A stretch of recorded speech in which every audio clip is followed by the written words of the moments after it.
Hey guys, it's me, Courtney from Know Your Produce, and today we're going to show you how we make our vegan chocolate milk. This milk is creamy and delicious and has a combination of oats and cashews. So let's get started.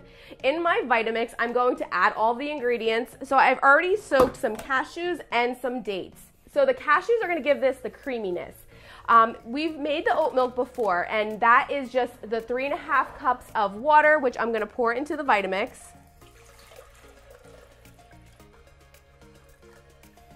And then I'm also going to use the 1 cup of oats. And if you need this recipe, you can find the printable recipe linked below. And then we're going to add in the cashews for creaminess. So I'm using 1/4 cup of soaked cashews. You can soak those overnight, or you can do a quick soak in boiling water. And then to add the sweetness, we're using 4 pitted dates that were also soaked in hot water for about 15 minutes.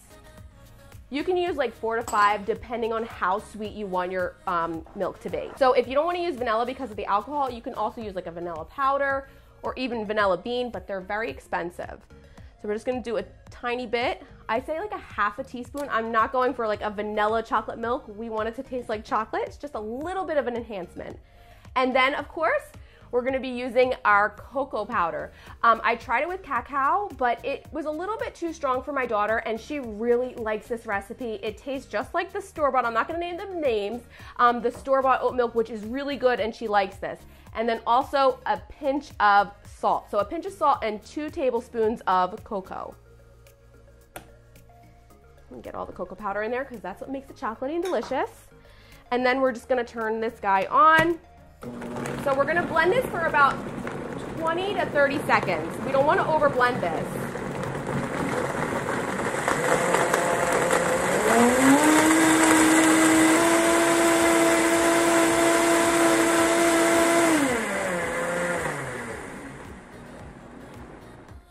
So I'm gonna strain the milk now. I just like to use, this is a gravy separator, and I'm gonna show you why I like using this. Not only for measuring the water, but also straining it and even pouring it into my container. So we're gonna take the lid off, and then we're gonna pour it right in.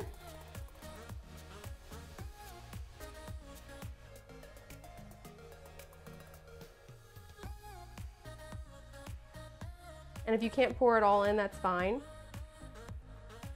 I usually can pour all of it in. This is why I like this container. Now I'm gonna go wash my hands. Okay, so I have my hands nice and clean to squeeze this out. So we're gonna gently lift it, and we wanna gently squeeze that milk. It's gonna slowly come out. You don't wanna over squeeze it. Just let it come out naturally. Because if you squeeze it like crazy, you're just gonna have the milk come up from the top. It's gonna be a big mess. And I love this nut milk bag. I use it for my regular nut milks. I use it for straining juices and also for straining elderberry syrup sometimes. See how it's coming up? Just let it slowly strain.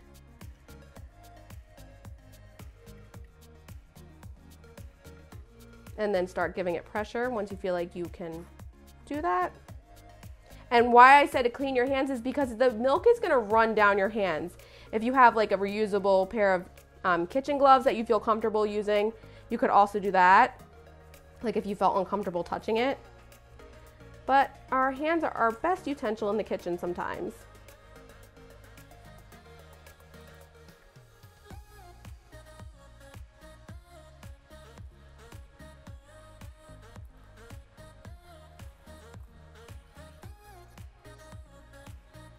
It smells so good. So the reason I like using the cocoa instead of the cacao is we did a taste test and my daughter just preferred the cocoa powder over the cacao. So I'm almost done, and I'm just gonna keep squeezing it. So now we're about done. If I keep squeezing it, it's gonna start getting slimy. So I like to leave this, what I call sludge. I can show you what it looks like. It's kind of gross, but you can, dehydrate this, add this to your morning oatmeal. It's just kind of gummy, so you don't want that in your milk. Okay, so now you have 2 options on pouring this into the container. I like using these milk jugs. and they're easy to clean. You could either pour it or you can just put this right on top and watch this, guys. It's so fun. It's going right in. I love it. It's so easy. You don't have to worry about spilling it. It's just so much fun. And I found a use because I did used to make like, you know, those bone broths and everything, but I had no use for it anymore since we're not making that stuff. So I don't have gravy to separate, but it is working great for my nut milks, which is so much fun. I love it. I get a kick out of it, a little bit, maybe a little too much of a kick out of it. But look how perfectly it poured. And look, it's not even drip, a little drip. And then I just put this into the dishwasher, or I can wash it by hand. And if there's a little bit, you could even just do it like this, but you don't have to hold it the whole time. Look how easy that was. No spills or anything, except for when I did my, you know, my nut milk bag. And that's it. You can just put this right into the fridge. I like to serve it chilled, of course, but it's good right now, right out of here. Let me wipe up my area from the little bit of milk I had. And I'm gonna pour myself a glass.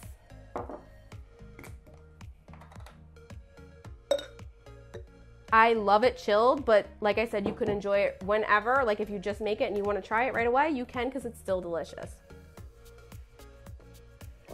It's so good. It's nice and creamy, and I really love the way it tastes just like the stuff you'd buy in the store, but it's a fraction of the cost. So let me quickly talk to you about oats. I was using this brand, I was using Whole Foods, and I had noticed they have a strong taste to them. I love them as my morning oatmeal, but I had switched to Bob's Mill, and then just yesterday I got the gluten-free to try. So I really do like the gluten-free. I find it has a little bit more of a neutral taste. But when I used these for making oat milk, I found that the oat milk had a really strong oat flavor. It was a little overpowering. So if you want a little bit more of a neutral flavor, consider trying Bob's Red Mill or even their gluten-free line.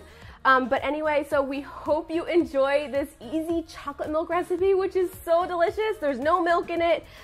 It's literally just oats and cashews. We use the dates to sweeten it and then the cocoa powder to make it taste like chocolate. It's super simple. So if you like this recipe, be sure to subscribe. We post a new recipe every Wednesday, and we'll see you soon. Bye, guys.